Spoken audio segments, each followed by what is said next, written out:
तो पिछले साल का आर्थिक रिपोर्ट कार्ड आ गया है। आज वित्त मंत्री निर्मला सीतारमण ने सदन में इकोनॉमिक सर्वे पेश किया, जिसमें 2023 और 24 का जीडीपी का ग्रोथ रेट प्रोजेक्शन लगाया गया है 6.5%। और आपको बता दें कि ये पिछले 3 सालों में सबसे धीमी ग्रोथ होगी, पर फिर भी भारत पूरी दुनिया में सबसे तेजी से बढ़ती हुई अर्थव्यवस्था पर कायम रहेगी। तो क्या होता है ये आर्थिक सर्वे, कौन तैयार करता है, क्यों जरूरी होता है और इस बार के आर्थिक सर्वे में क्या है, समझिए रिमझिम के ये 5 पॉइंट्स। सबसे पहला है कि इस बार के आर्थिक सर्वे की अहम बातें क्या हैं। तो मुख्य आर्थिक सलाहकार डॉक्टर वी अनंत नागेश्वरन ने इस साल का आर्थिक सर्वेक्षण समझाते हुए बताया है कि फाइनेंशियल ईयर 2023 और 24 का जीडीपी अनुमान है 6.5%, 2022-23 का है 7% और 2021 और 22 की जीडीपी थी 8.7%। इससे पहले कोविड की वजह से हम नेगेटिव में चले गए थे।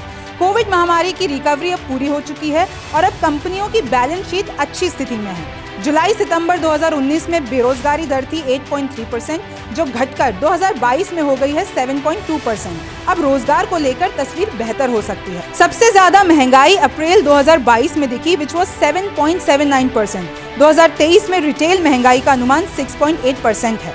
ऊंची ग्रोथ और महंगाई में कमी से एफडीआई की वापसी हो सकती है। 2022 में कृषि में निजी क्षेत्र की हिस्सेदारी पिछले 12 साल से सबसे अधिक रही है। पिछले साल नेट टैक्स रेवेन्यू में 15.5% की बढ़ोतरी हुई थी।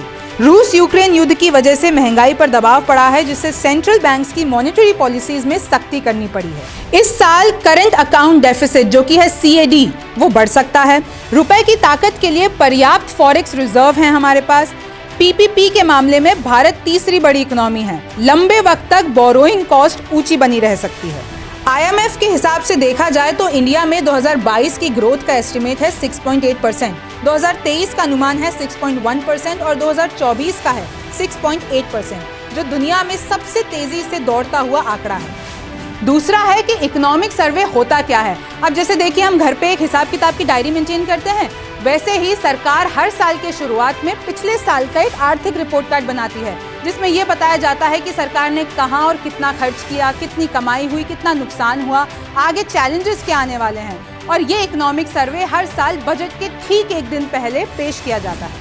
तीसरा है कि आखिर आर्थिक सर्वे तैयार कौन करता है। तो फाइनेंस मिनिस्ट्री के अंदर एक सेक्शन होता है इकोनॉमिक अफेयर्स, उसमें भी एक इकोनॉमिक डिवीजन होता है, जिसके चीफ होते हैं मुख्य आर्थिक सलाहकार, जो कि अभी हैं डॉक्टर वी अनंत नागेश्वरम। इन्हीं की देखरेख में पूरा इकोनॉमिक सर्वे तैयार किया जाता है। देखिए, चौथा है कि आर्थिक सर्वे जरूरी क्यों होता है।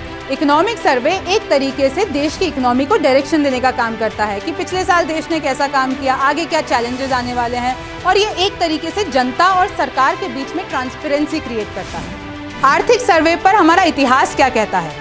तो भारत का पहला इकोनॉमिक सर्वे 1950 और 51 में केंद्रीय बजट के एक भाग के रूप में पेश किया गया था। हालांकि 1964 के बाद से सर्वे को केंद्रीय बजट से अलग कर दिया गया। तब से बजट पेश करने से ठीक 1 दिन पहले इकोनॉमिक सर्वे जारी किया जाता है। तो देखिए, कल यानी 1 फरवरी को बजट पेश होने वाला है। अब कल आपको क्या फायदा होने वाला है, ये तो कल ही पता चलेगा। तब तक के लिए आप न्यूज़ 24 देखते रहिए। मैं हूँ रिमझिम जेठानी, फिर मुलाकात होगी। नमस्कार, मैं हूं मानक गुप्ता। अगर आपको हमारा ये वीडियो पसंद आया हो तो इसे लाइक और शेयर जरूर करें, और हाँ, हमें सब्सक्राइब और फॉलो करना ना भूलें, ताकि आप देश और दुनिया की कोई खबर मिस ना करें। तो जुड़े रहिए हमारे साथ और देखते रहिए न्यूज़ 24।